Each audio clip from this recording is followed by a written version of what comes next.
1980s confusion, guilt, and self-loathing. I wanted to be fixed. I hoped I was bisexual or that I was in some kind of phase.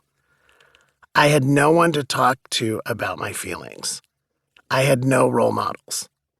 Therapy was not a common resource. Representation matters.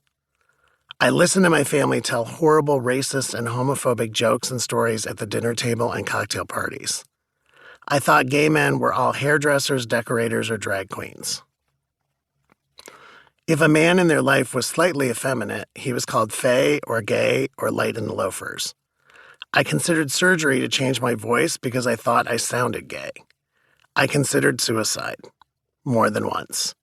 I read a lot and listened to a lot of music, and I prayed for change. I shoved my feelings down, and I became the best little boy I could be. I was competitive, an overachiever, a people pleaser, a joiner, and an excellent student. Why? To prove to myself and anyone else that I was just as good as my straight peers. I knew I was different and a minority, but I felt I had to show that was only one piece of me. I was not going to let my deficiency hold me back from anything. I also knew from a very young age that my future was outside of Toledo, so I needed good grades and activities to gain scholarships and grants to get to a good university. I was president of National Honor Society, German Club, and senior class sergeant at arms. I had many girlfriends, several male friends who were my rocks and confidants, and a bunch of people who did not understand me and just made trouble.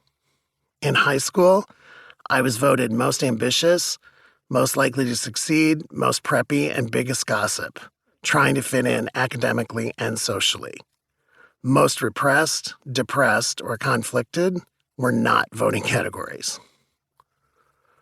Indiana University Bloomington and my overseas study in Copenhagen, Denmark, in many ways saved and shaped my life. I will share more of that later in the book. But I know the decision to attend IU and my experiences there allowed me to start the process of loving and understanding myself. Studying political science and business management opened my eyes and mind to global socioeconomics and geopolitics. I had no idea it would be so relevant to my life and chosen path. This period in my life is also when I began to build my chosen family, a group I have loved with, laughed with, and needed for almost 40 years now. I have enjoyed a long, interesting, and successful career. I was privileged to work with some of the biggest names in retail and media: Millard Drexler, Michael Eisner, Robert Iger, Steve Jobs, Jeffrey Katzenberg, Andy Mooney, Stacy Snyder, Ann Daly, Michael Francis, and Amy Nyokas. All are true innovators and legends, and I am grateful for their guidance and leadership.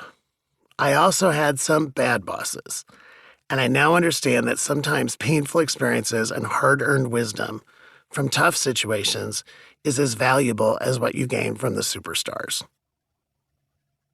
It is interesting to note, however, that I never had a queer boss or mentor to whom I directly reported. I had queer peers and friends in the industry, and I leaned on that network often. But it does strike me that there was a very visible and impenetrable glass ceiling at times in our industry. I successfully built teams and cultures at very complex and challenging companies and prided myself on managing diversity early. I am grateful for everyone who worked with me and allowed me to hone my leadership style through a series of experiments, mistakes, and triumphs.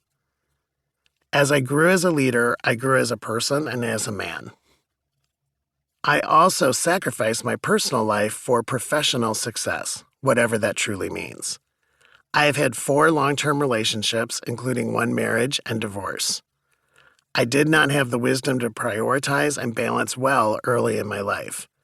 I was on a mission and had something to prove, mostly to myself. Hindsight is 20/20. I wish someone had shown me my future in a way that allowed me to learn earlier in my life. Which brings me to this effort. Why a book? Why now? Why will anyone actually listen to my story?